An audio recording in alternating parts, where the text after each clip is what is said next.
More, the show that sounds like clickbait. But it's actually two dorks. I'm Liddy. I'm Dorm. And today, we're not going to talk about murder too much. What? Why does that have a qualifier?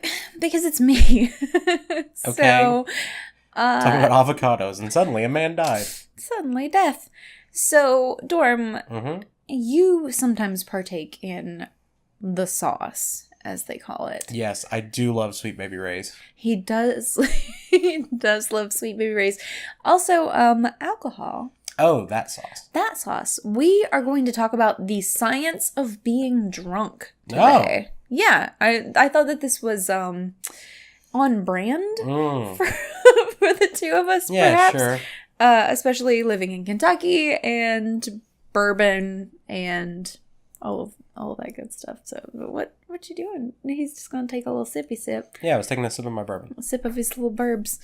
So I want to preface by saying that while the two of us partake in alcohol, imbibe, if you will, I won't. moderation is important. And I realize Drink responsibly. That sounds hypocritical coming from myself, who's currently enjoying her second or third bourbon-related drink. Bourbon-esque. Bourbon-esque. But I will say, it is important to pay attention to how much you're drinking, how much your body can handle. And we're going to talk a little bit about that today. So we're going to talk about the science of being drunk and why it happens, but we're also going to talk about what happens if you drink too much. So it's going to be a little bit of entertainment, a little bit of education, and a little bit of, I guess, warning or kind of like cautionary tale, maybe. Cool. So in moderation, alcohol lowers your inhibitions, it can increase your mood, and it can encourage even the most uncoordinated to try out their moves on the dance floor. This is something I am actually, I minored in college, because Yeah. I was a wedding DJ. Oh, so I have yeah. seen You've seen this firsthand. least rhythmic of people, mostly middle-aged white guys, try to do all of the Cupid shuffles and maybe even the cha-cha slides. Maybe even do a little bit of Mr. Michael Corey Hammer and not being able to touch him. Not being able to touch him. That's a problem, I hear. Yeah, I heard you just can't touch that guy. You can't touch him, apparently. And I've also heard he's too legitimate to stop. I do think that he will not stop because of his legitimacy. He's just too legitimate. You cannot quit. Like, you can't make him quit. But I've seen a lot of white guys try it, and it's never sober. Okay, sometimes sober, because some white guys are just idiots, which is fair. But, like, it's mostly really drunk white. I mean, I've seen people just absolutely be terrible at dancing, and it's one of my favorite things. I, as a person who enjoys dancing immensely already... Yes, same. ...will, like... That is in triplicate when it comes to alcohol. Like, that just encourages me. We are known to throw an impromptu dance party. We have thrown multiple impromptu dance parties, like, without saying so, but we have done it. Yeah. So in moderation, as we've said, this is fine. And it can kind of make you happy and can kind of get you out there. In excess, however, it can cause slurred speech, memory loss, loss of consciousness, shrinking of the brain, and even death. So it can kill you. Just like anything else in excess can kill you. Too much oxygen can kill you. Too much water can kill you. What about the band In Excess? If you listen to In Excess, do you think that you could die? I think I would instantly die if I listened to too much In Excess. Why? In Excess is great. No. You don't want a new sensation? I do not. So when one becomes drunk, it's said that they're intoxicated. Yes. Do you know why this is? Because you've ingested something toxic. It's literally toxic to our bodies. So being intoxicated, quote unquote, is an apt description for what happens to you because your body is trying to actively fight this thing you've put in it. Well, because the term intoxication doesn't just apply to alcohol, right? Right. Like you can be intoxicated with poison or with different things. So as soon as you take that shot, you take a slurper, I'm not throwing away my shot. A slurper, a sip of your drink, your body gets to work getting rid of it. So as soon as it hits your stomach, your body's like, we have to get rid of this as soon as possible. We're not fans of this. Not a fan of this. Your body can't store it, so it wants to break it down and get rid of it. Break it down. Break it down. And fun fact, and I wasn't aware of this, alcohol is considered a recreational drug. Oh, that is fun. So I didn't know that it was considered a drug. I wasn't aware that it was considered in the drug category, but it is. It's considered a recreational drug. Does that mean, I'm assuming, I guess the FDA regulates it? Is that why they do that? I'm not sure what you have, like, category you have to be in order to consider it a recreational drug, but it's one of the most widely used recreational drugs in the world and in the Western world specifically. An ounce of alcohol can be metabolized between every 60 to 90 minutes. And an average shot is maybe 1.5 ounces. Yeah. So, ideally, for your body not to get drunk, you would be drinking one shot every, 90 minutes. So this is why you can drink some and not get drunk. Yes. Because your body's metabolizing. So if you're nursing one drink throughout the whole night, you're likely not going to get drunk. Sure. Because your body's able to metabolize it as fast as you're drinking it. Right. It's putting it out as soon as you're putting it in. And that also has to do with, if you've eaten that day, what your tolerance is, if you're drinking water at the same time, the rate that you're drinking this drink. It depends on a number of factors. So Stephen Braun, who is the author of Buzz, The Science and Lore of Alcohol and Caffeine, Good title, has this to say about alcohol. Quote, "Your body responds to alcohol as if you've taken a very nasty poison and it's geared to get rid of it. So your body's on high alert as soon as you put alcohol in it because your body is like, this is not supposed to be here. We have to get rid of this thing." So as you drink alcohol or ethanol, which is water soluble, it's naturally it's produced by the fermentation of sugars by yeast. So that's how beer is made, typically, is the fermentation of yeast. And it travels to your stomach. And as soon as it hits your stomach, it very quickly spreads through your bloodstream, passes through your heart, and some of it goes to your brain. So that's why sometimes when you've eaten a big meal beforehand, it takes a little while to get into your stomach lining, but your stomach lining is pretty thin, and normally it's your small intestine that it actually gets through. Fun fact, your small intestine, do you know how long your small intestine is? It's long. It's about 5 feet.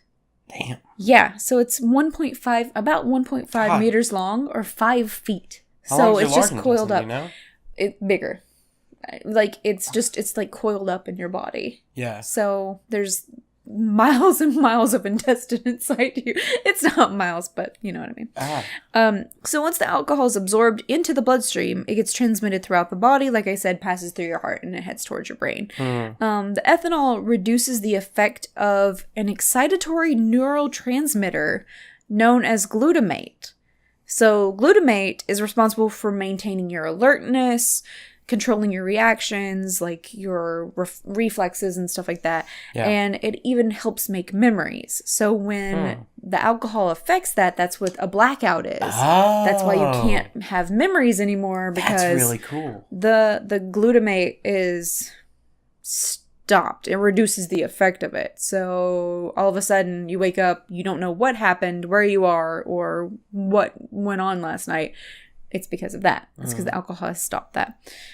So the blood alcohol levels in your body increase when you take alcohol in faster than your body can release it. Yeah.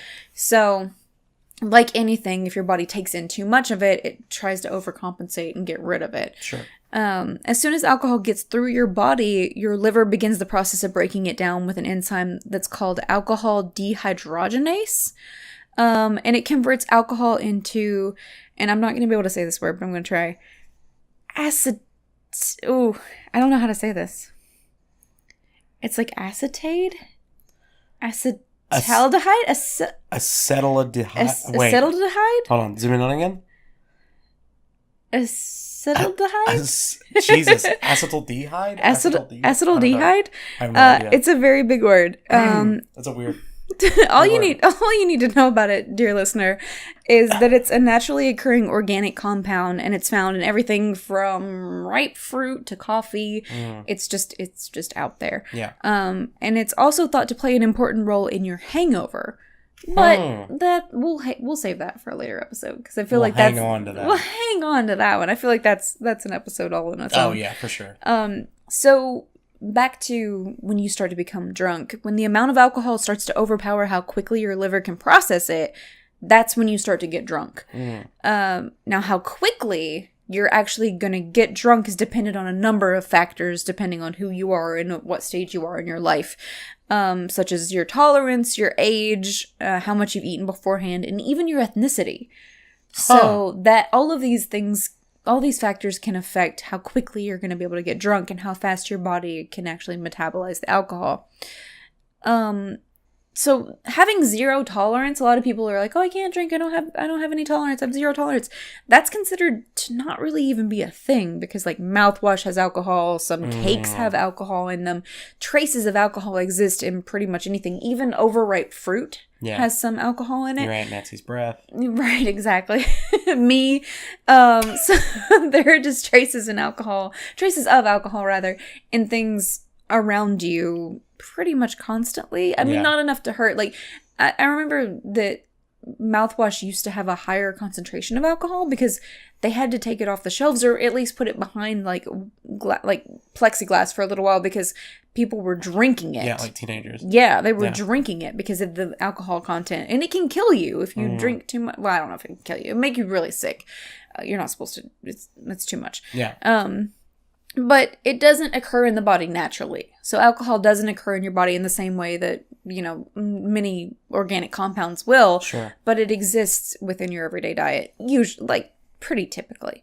It's considered a depressant, but it actually has two different phases, what are considered quote unquote phases. The first of which is typically a stimulating effect that happens. And that's paired with feeling pretty good. Like, that's the moment that you have at the beginning of the night where everybody's singing and dancing and having a great time. This is the white guy that thinks that he knows how to dance all of a sudden. Yeah.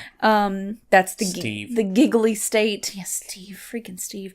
That's the... Why do I name everything Steve? I don't know. And that happens because the brain releases a little bit of dopamine during this stage. So... The source of everything. Yeah. So dopamine is the quote-unquote reward chemical that will have lab rats hitting that food button over and over again until they gorge themselves to death. They hit that pleasure button over and over again. That's what happens.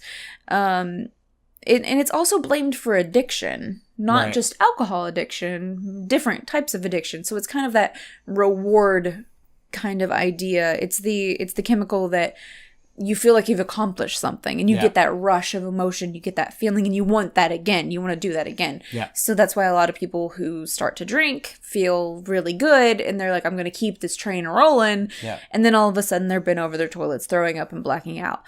So we're going to get to that because that's a problem. Yeah, don't do that. Don't do that. So in our brains, we have an inhibitory transmitter called GABA, G-A-B-A, or gamma aminobutyric acid?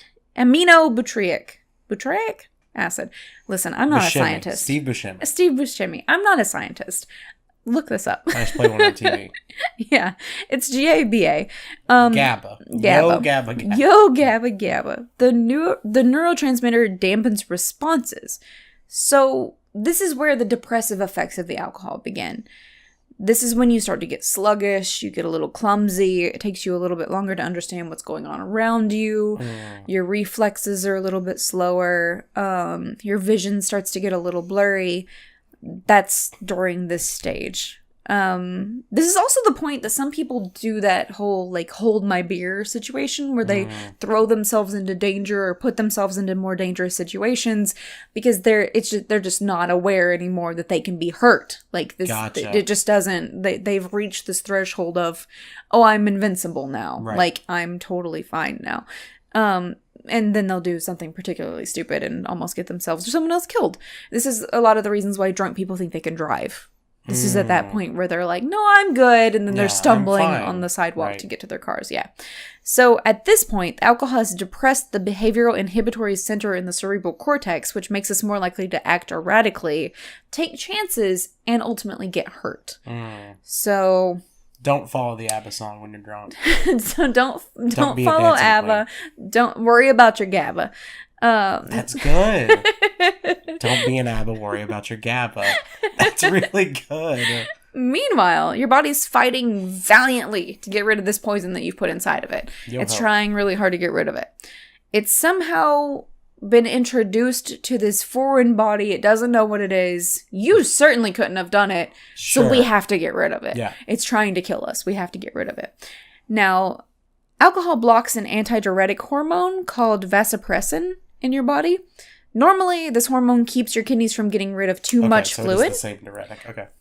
Yeah. So throughout the day, your kidneys will keep you from getting rid of too much liquid by having you reabsorb some of the water that's in your body. Now, when it's blocked by alcohol, your body starts to get rid of that excess liquid instead of recycling it back through your kidneys. Oh! Yeah, so this is why when you break the seal, quote unquote, break the seal. That's so cool. That means you're going to pee out more liquid than you're actually taking in, which results in your dehydration, which is how you get hungover. I'm gonna be the worst drunk guy at a party now. Because you're gonna know this. Somebody's like, I'm gonna break the seal and be like, well, do you know why that happens? So this is why you should be drinking water at the same rate that you're urinating, because you're actually getting rid of, not only are you getting rid of the extra water that your body would have recycled to put back into your kidneys, but you're also getting rid of like vitamins and minerals and all these important things that are keeping your body level. So you're flushing all that out because your body's just trying to get rid of everything, because your body's like, it's a fire sale, everything must go. I just slammed into the mic, I apologize, but but you weird thing for a kidney to say. But you gotta get out, and so your kidneys just like throwing everything out there as soon as possible. We're being poisoned to get rid of it all. So because of that, like I said, you urinate more often and you become dehydrated, and your blood sugar also drops. So this is why you wake up the next day feeling miserable and kind of shaky. You can be kind of shaky. You can be kind of cold when this happens, when you're hungover really drastically. Yeah. Not fun, by the way. That's the worst, is when the shaky hangovers are the worst hangovers. Now, I could touch on alcohol and bad sexual decisions here, but you could also watch any like late 90s, early 2000s teen movie and see the same kind of thing. So I'm going to kind of leave that one alone. If you don't already know that by now, like, I can't help you.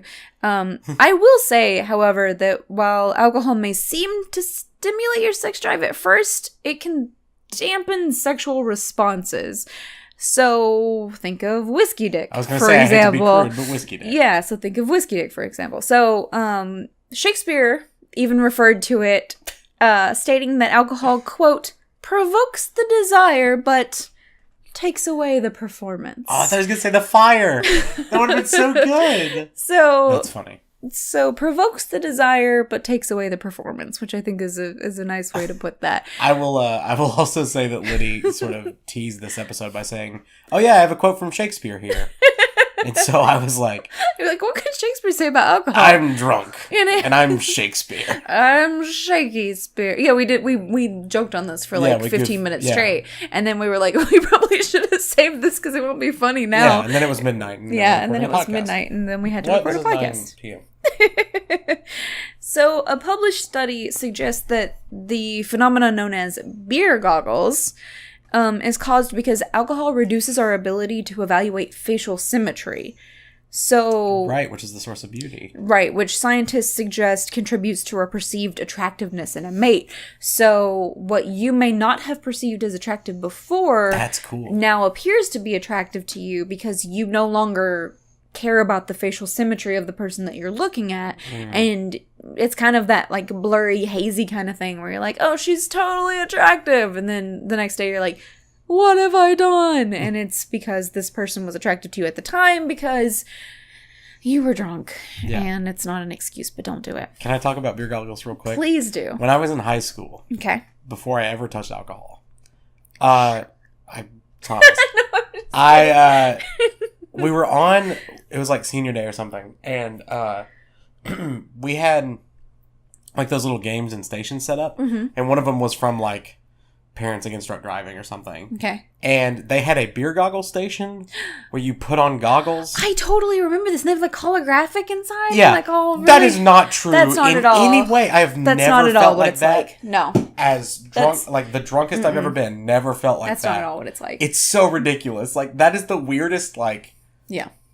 I get that they're trying to do it to dissuade people from being drunk, but like It's not the way to do it. not the way to do it. It just makes you nauseous, which is not what Yeah. beer goggles are. Beer goggles are like seeing something that's prettier than it actually is. It's not, oh no, now I'm falling down drunk and I'm I remember they made nauseous. us shoot a basketball with these on, and of course you were like Oh, 2 feet to the left. right. It's like you would have to be about to pass out to be this Yeah. incoherent Yeah. visual wise. Yeah. There's It was no weird. way. There's no way. Do you have any fun drunk stories that you want to share with the class? Oh God. In regards to beer goggles or overall? Just in general. Well, I do want to say this isn't fun at all. I don't know if you're going to Oh, get to no. this, but on the Okay. depressant thing, Mm-hmm. if you get to a point of drunkenness, Mm-hmm. you can actually be depressed up to 48 hours later. Wow. So like it actually has like a residual effect. I didn't know that. Yeah, studies have been done in the past like 10 years to show that if you get really drunk like on a Friday night and you know you're not feeling your best on Sunday, that could still be an effect of the residual alcohol. I didn't know, even if you're not hungover anymore? Yeah. Like, it's still affecting your brain chemistry? Still a depressant. That's really scary, Yeah. almost, because Yeah. you wouldn't expect it. Especially, like, this is an interesting topic to me. One, because I drink, and two, because I try to ride the line between...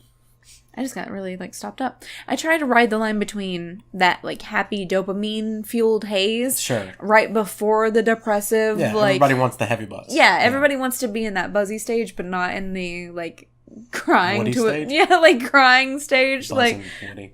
okay, well, I always want to be in the Woody Here's stage. a Toy Story Waka all waka! about how my life got flipped, turned upside down. You gotta keep it going now. I'd like to take a minute. I'm not and gonna sit help you. right there. I'm not gonna help you. Here's a doll with some fake doll hair. It's bad. Because it's Toy Story. Do you think in the Toy Story world, In the Toy Story. in the Toy Story, Yeah. the Toy Story, In the toy parables. are there sock puppets? And if so, do they Oh. scream when he shoves his hand up inside them and uses them good as a question. puppet? Now, here's my thing. This is your kink. Okay, good to know. If sock puppets talk in the Toy Story world, Uh-huh. are they just limp? Are they just like... Do they just can they Are stand they just up? socks? Ooh, if they're standing up, there's That's weird. no. I It's don't 'cause- think... I think sock puppets are a cruel mockery to the toys who can actually speak. Okay. Were there toys in Toy Story that couldn't speak? Yeah. Yeah, Like there was the a little little baby penguin. There head. was a penguin that just like had a squeaker. Oh, he could talk. Did he talk? Yeah, they found his squeaker and then he could Oh, talk. I don't remember that. Yeah, the baby head didn't say anything. Yeah, with the weird like Yeah, I spider didn't care legs. for that. What were the metal things? Oh, do you know what I'm talking about? They were like the little claws, Yeah, but it was like you like an remember? erector set. Yeah. It was Yeah. something like that, and you could actually put it together, and it had little legs. I didn't care for that. I don't like dolls. Hey, remember the fishing pole that had two Barbie legs? I do. That was the coolest one. No, that was terrifying, and I hated it. Awesome. No, it was awful. Why do you like terrible things? It's just who I am, Liddy. That's true. Back to alcohol. You heard it here first. The movie came out the year I was born, and now I can drink alcohol. And now I'm gonna need alcohol to remind me of how old I am. We're gonna talk about blood alcohol content now. Let's talk about back, baby. Let's talk about you and me. Let's talk about all the alcohol we can drink and fall to sleep. Let's talk about back. So, this is going to be straight from Wikipedia. Okay. Because one, I was too lazy to paraphrase, and two, I can't write it any better than this. Yeah, I like in research when it's just like, yeah, that's good. It was really straightforward, and anything that I would try to do to pretty it up would take away from what it was saying. Sure. So, it's straight from Wikipedia. I take no credit for this. Yeah. Blood alcohol concentration, or referred to as BAC, BAC, also known as blood alcohol content, blood ethanol concentration, or blood alcohol level, Wow. is usually expressed as a percentage of ethanol in the blood in units of mass of alcohol per volume of blood, or mass of alcohol per mass of blood, depending on the country. Yikes. Right. So, for instance, in North America, a BAC of 0.1, which is 0.1%, or 1/10 of 1%, means that there are 0.10 grams of alcohol for every 100 millimeters of blood. So we're going to talk about this a little bit more and talk about what that means on the scale of, like, Am I drunk? Am I not drunk when it comes to a breathalyzer? So that was 0.01, yes? 0.10. No, the Or blood point, alcohol point level one. is Point one. 0.1. 0.1. 1/10 of every 1%. 1/10 of 1% would be 0.01. Well, 0.01 then. Okay. We can measure this with a breathalyzer. Which, by the way, a breathalyzer Yeah. is a portmanteau of breath and analyzer. Oh, shit. Which I didn't even know. No, me neither. It never occurred to me that Portmanteau breath... is a great word, by the way. I love portmanteau. What's a better word, portmanteau or spoonerism? Spoonerism? You know what a spoonerism What's a is? spoonerism? I said, do you know what a spoonerism? I said, do you know what a spoonerism is? I said is twice. What's a spoonerism? I'm gonna have to look it up. But you knew. It's a word thing. No, I get because I get it You important. talked about it so confidently. I think it's tiny bride, briny tide. I think that's a spoonerism. It's like when you swap the first sounds and they become words. Oh. Okay. Well, you look that up, and I'm going to carry on. That's very good. So I did not realize this, that a breathalyzer was just a combination of breath and analyzer. That never even occurred to me. I never really thought of it as being a thing. I just always thought that was what it's called. Yeah. Like thermometer. But what's even more interesting than that, so a breathalyzer is a device for estimating blood alcohol content, or BAC, from a breath sample. So it's the brand name for the instrument. Oh, it's... Yeah. So it's like Q-tip or Band-Aid. Like it's the actual... Right. It's the actual brand name. So it's the brand name for the instrument Kleenex. that tests the alcohol level, developed by inventor Robert Frank Borkenstein. The Borkster. Borkenstein. Should have called it the Borkalizer. Is that not a great name? Be a great name for a dog. Robert Borkenstein. Bob Borkenstein. Bob Frank Borkenstein. Bob Frank Borkenstein. Can I tell you what a spoonerism real quick? Yes, please do. Please do. It's a verbal error in which a speaker accidentally transposes the initial sounds of or letters of two or more words, often to humorous effect. So is this like when we got maple bacon donuts at work and I accidentally called it maple bacon? Yeah, that's a spoonerism. Oh. The example given here. I spooned it. He's a smart feller. He's a fart smeller. Yes. I knew what that was going to be. That's a spoonerism. That's a southernism is what that is. Yeah, he's a fart smeller. He's a pretty smart feller. You or said he's it a right. pretty fart smeller. Wow. It's a combination of the two. Are you a fart? Are you hardly working? Working hard or hardly working? That kind of like... Well, no, because it would be, are you hardly working or hardly working? No, but I mean, that's the same kind of southernism of this Can nonsense. I just comment real quick? Yeah. This is only for the video video watchers, I guess. Your shirt color is like the exact color of Link's tunic in Breath of the Wild, Is it? and I am digging it. Yeah. It's that my nails are the same color as my undershirt. Oh my god, that's awesome. And my eyeshadow is the Like same kinda color funny as my blue. normal shirt. Beautiful. I love it. Hello, people on the video at home. Audio, you're missing out. Imagine Blues. Also, give us the 5-star rating. I love you very much. Please. Thank you. Bye. So our good boy Bobbert, Bob Borkenstein. The Borkstein? Stein? Depends on the region, I think. Robert You're Frank fine. Borkenstein. I want to say Steen. It's like Roy Lichtenstein or Roy Lichtenstein. All right, that's fair. It was registered as a trademark in 1954, but many people use the term to refer to any generic device that estimates blood alcohol It's content. like the ones you said earlier. Right. Band-Aid, Kleenex. Yeah, so it's Band-Aid, it's Q-tip, it's Kleenex, Right. it's anything that's... There's a name for that too. I can't remember what it's called. Yeah, but because Velcro used to be a brand name, and then had this happen to it, and it became such a common, like, there was no other word for what that was, and so they lost the trademark. Is it kind of like duct tape in that Yeah. sense of like... But then there's duck tape. Right, duck tape and Is then a duct brand of duct tape. tape, yeah. Right, yeah. So it's something that's kind of interesting in a weird way. Yeah. But it never occurred to me that breathalyzer was a brand No, me rather neither. than I never would have thought that. rather than it's kind of like luminol, right? Like a luminol was the Oh, name yeah, that's of a right. thing. Like You have a weird penchant for I've got a picking brand names that you don't which exist. I didn't even know expect until to it be brand happened. name. Yeah, I wasn't even aware of it until after the fact. So how does it work? Yeah. I'll tell you. So Every time. So breath analyzers do not directly measure blood alcohol content or concentration. That requires analysis of a blood sample, normally using toxicology. So toxicology is a discipline overlapping with biology, chemistry, pharmacology, and medicine. that involves the study of adverse effects of chemical substances on living organisms. So normally they'll look at your blood under a microscope, or they'll run it through some tests, and then they'll be able to positively or negatively define whether or not you are inebriated. Correct me if I'm wrong here. Yeah. Can't you request that instead of a breathalyzer you get blood work done? I'm not positive. So what I do know... I've heard this, but I don't know if it's true or not. What I do know is that there's 2 different types of breathalyzers that are used. So the handheld breathalyzers that police have are not reliable enough to provide evidence for court use, but they're enough to justify an arrest.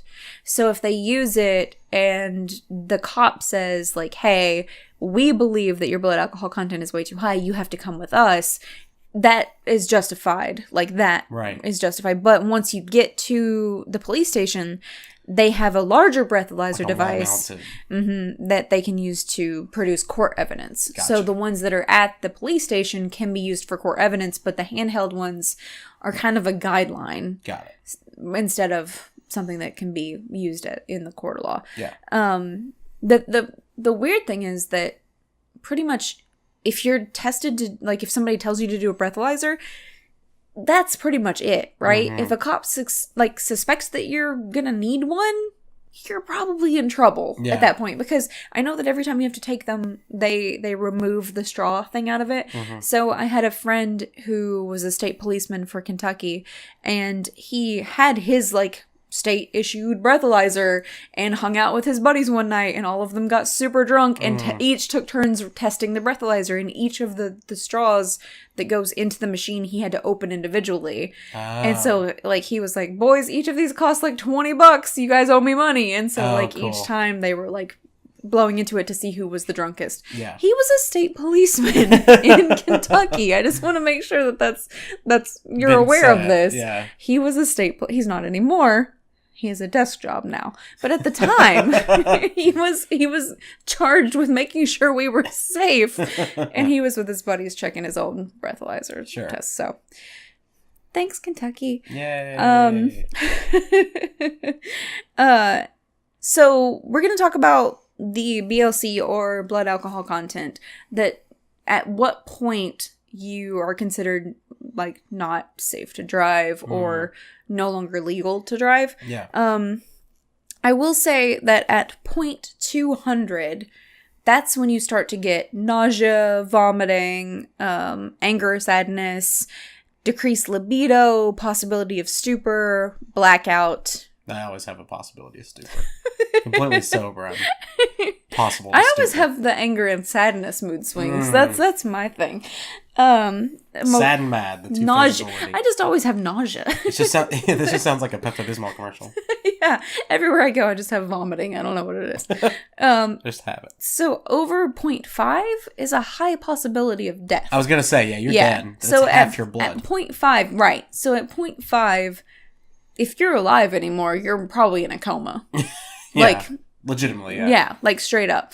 And speaking of, we're going to talk a little bit about alcohol poisoning now. Oh, good. Because it's a real thing, and it's a real scary thing. Yeah. So alcohol poisoning is also known as an alcohol overdose or acute intoxication. Which makes it sound... That's a dumb name. Yeah. Because it makes it sound... Acute sounds small. Yeah. Like to a me. like it's a small intoxication. Like a stomachache. Yeah. And it's not. It's really a problem. Yeah. It's a really serious problem. And it occurs when there's so much alcohol in the bloodstream that areas of the brain controlling basic life support functions, such as breathing, heart rate, temperature control, begin to shut down. So your body will literally stop working. There's so much alcohol in your body's just like, thanks, bye, done, done with it. So once it gets to your liver and your kidneys and they can't filter it anymore, they stop trying. And they're like, all right, good luck. We can't do it anymore. Which then triggers, up to your heart, up to your brain, to your lungs. And I mean, it's still flowing through your bloodstream now because your kidneys and your liver can't filter it as fast as you're putting it in your body. So all your other organs are like, okay, cool. Well, we're going to just stop too. Right. So this is the point where things start getting really scary. So symptoms of alcohol poisoning include confusion, difficulty remaining conscious, vomiting, seizures, trouble with breathing, slow heart rate, clammy skin, dulled responses, and no gag reflex, which prevents choking. So people can actually be passed out or blacked out drunk and throw up while they're blacked out drunk and die because they no longer have a gag reflex that will stop them from throwing up, and they will instead choke on their vomit, which has happened sadly to a lot of rock stars and a lot of like really famous people. They party way too hard, they lay on their backs, they throw up, they drown in their own vomit, essentially. In fact, this also happens to people who have seizures. Yeah. When I had fever seizures, that was the big thing, was roll him over on his side so he doesn't choke on his own vomit. And that's called I can't remember what it's called, but that's an actual, that position of rolling someone on their side and kind of tucking them up a little bit is called something. It has a name, that it's a maneuver to do to like, so you're always supposed to, if there's someone there that's like, even if they're drunk, but they're not to this point, but they're kind of, you know, they're graying out. They're not quite blacking out, but they're browning out. If they're to that point, you know, you can lay them on their side and watch them and just make sure, you know, just watch over them. Yeah. But I can't remember what it's called now, but I'm sure I'll include it in the episode about hangovers. But it's something that can be life-saving to be able to get somebody over on their side. And sometimes they say that about people too that have seizures, like to move them over to where they don't choke on their own tongues or like get them on their sides. That was me. Oh, little baby. Little fever seas. Little baby Normo. So your blood alcohol content, and I thought this was kind of scary, but it had never really occurred to me. It continues to rise even when you're unconscious. Because if you think about it, that makes sense because your body's still trying to process it, even though you're no longer drinking the alcohol. It's still in your system because if you're knocked out, you're not getting rid of it. You're not expelling it either through vomiting or urinating, so it's still in your body in some form. Yeah. So at that point, it's still just kind of floating around in there. Kind of chilling. Yeah, and it's still making it worse and worse and worse. Sure. Which is terrifying. Alcohol in the stomach and intestine continues to enter the bloodstream and circulate throughout the body during this time, and many people suffering from alcohol poisoning run the risk of choking on their own vomit, which we talked about. Yeah. In the United States, acute intoxication directly results in about 2,200 deaths per year. Wow. And indirectly, more than 30,000 deaths per year. Jesus. So acute intoxication has been documented throughout history, and alcohol remains one of the world's most widespread recreational drugs. So a lot of people have died from alcohol poisoning over the years. Now, PSA time, and this is from your friendly neighborhood Liddy. If you suspect someone has alcohol poisoning, get medical help. Go to the doctor. Immediately. Like, call 911. It doesn't matter if you think you're going to get in trouble, if you think you're going to go to jail, whatever. It's more important to save that person's life at that time than to worry about anything else. You should spend a night in the clink if you're going to save someone's life. Dry out. Like, get put in the... They call it something. I don't... When they're holding them there. The drunk tank. Yeah. Like... It's worth it one night to save someone's life because a lot of people will put people in like a cold shower or give them coffee or try to walk them around if they feel like they're sick. That can make it worse. Cold shower thins your blood. Yeah. If you have alcohol poisoning. Actually, any kind of shower thins your blood, I guess. It can make it worse. Which you don't want to happen. And drinking a lot, actually, we talked about like thinning your blood. When you're drinking, it opens the blood vessels, which can cause a headache a lot faster because too much blood is getting to your brain at once. Gotcha. And it can affect your brain in obviously multiple ways. It can shrink your brain. I didn't go into that much because that was too scary for me. Yeah, I don't like that. Because I read into it a little bit. Why am I picturing the dude from Beetlejuice with the fucking head? Ooh, with the little head. But I thought that was pretty scary. But all of this to say, drink in moderation. Yes. Enjoy your drinks with your friends. Yes. As we do. Yeah. But be aware of how much you can handle, how much you should drink, and always drink water. Yes. Please drink water. For the sake of yourselves and everyone else around you. We will be the zero in this episode and say, drink water. And like Liddy said, if you seriously suspect someone is going to get deathly sick, and I do mean deathly, then contact professional help, call 911, whatever. Do what you got to do. Get them help in some way. Yeah. Because, I mean, that's a terrible way to go. Because normally what happens when somebody has alcohol poisoning is that they slip into a coma and then eventually die. So if you leave someone laying on their bathroom floor and you're like, they'll sleep it off, they're fine. If they're in the middle of alcohol poisoning, they could die right there when you could have helped them. You could have taken them, because basically they go to the hospital, they get, emergency treatment. Yeah, they get emergency treatment and they'll end up okay, but it takes no time to be nice. Just be a good person. Sidebar. Yeah. Whenever you hear the term alcohol poisoning or stomach pumped, yeah, do you also think of the scene from Almost Famous? Because that's all I ever think of. All right, straight away, I think of a scene from Parks and Recreation, and it's a Halloween episode, and one of the characters says, "Take that, girls dressed as slutty cats, pump your own stomachs tonight," or something like that. And it was funny at the time. I always think of Almost Famous and then Pulp Fiction. Ooh, Pulp Fiction's a good one. Yeah, different kind of overdose, but... Yeah, Pulp Fiction scared me a lot as a kid with the freaking Why were you watching that movie as a kid? Adrenaline. Well, I've been a child for 44 years. So... That was in your late child stage. That was in my late childhood. Yeah, exactly. Where can they find you? Here? I live here. You do. They can't find you here, though, because that's crazy. Oh. That's frightening. Find you? That's frightening. Twitch.tv/DoorStreams. Where can people find you? Twitch.tv/TeamLiddy. That's you. That's me. We're also that on pretty much every social. Yeah. So. We're Instagram, Twitter. Vine. Definitely Vine. Sort of on Vine. MySpace. I have a YouTube channel I never use. You have one that you use? Sometimes. Yeah. Yeah. We have a merch store. We do. I don't remember the URL for it, but we have it. designbyhumans.com/shop/Lydian Dorm, I believe. All one word? It'll be in the thing. But yeah, I think that's right. Anyway, we love you very much. And please, if you're going to drink water. Think about your GABA. Think about your GABA. Take a chance on your GABA. Take a chance on your gap. Take a chance on me. Take a chance. Take a chance. Take a chance. Take a chance. Take a chance. Take a chance. Take a chance. What do we normally say at the end of the show? Until next time. Watch where you click. But I'm gonna say this time. Until next time. Drink a glass of water before bed. Watch where you drink. Hey, but that's a good point. Yeah. Don't take any drinks from this. I'm full like mom Liddy mode right now. Yeah. Don't take any drinks from strangers. I'm gonna tell a story. I wasn't going to tell a story before. I'm going to tell a story now. Okay. I was at a bar with a friend. She drove. This guy walks up to her. I think I know this story. Complete rando. Never seen this dude in my entire life. Yeah. Walks up. His name is... Yeah. Geraldson. Geraldson walks up. Didn't know his name at the time. Yeah. Walks up. Squarf. Squarf. Walks up to my friend Squarf. And hands her, holds out this drink to her. Now she's tall, blonde, gorgeous. Yeah. Dumb as a rock, but we don't have to talk about that. Beautiful. He walks up to her and holds out this drink.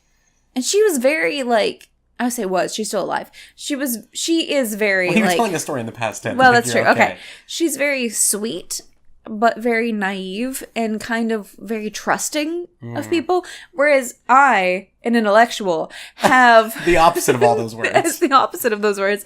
And has seen more true crime documentaries than is perhaps healthy for any sane person. Oh, sure, yeah. You're past the point of healthy. Therefore, my alarms are going off like crazy. As soon as a stranger comes through the crowd... senses are tingling. Right. As soon as a stranger comes through the crowd toward us, I'm thinking, how many weapons does he have and where are the exits? Right. So I'm already prepared because I told Darm at any given time I know where all my exits are and how to kill anyone who's near me. True, I've seen it happen.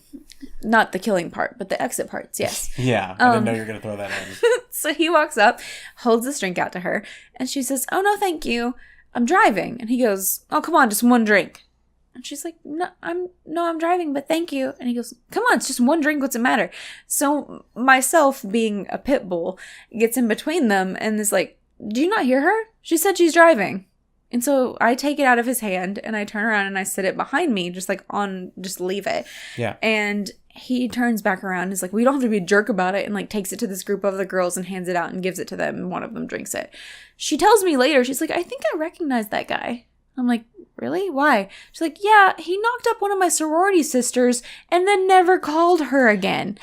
He roofied this girl. Fucking Geraldson roofied this girl, got her pregnant, and then never spoke to her again, and then was handing out drinks at a bar.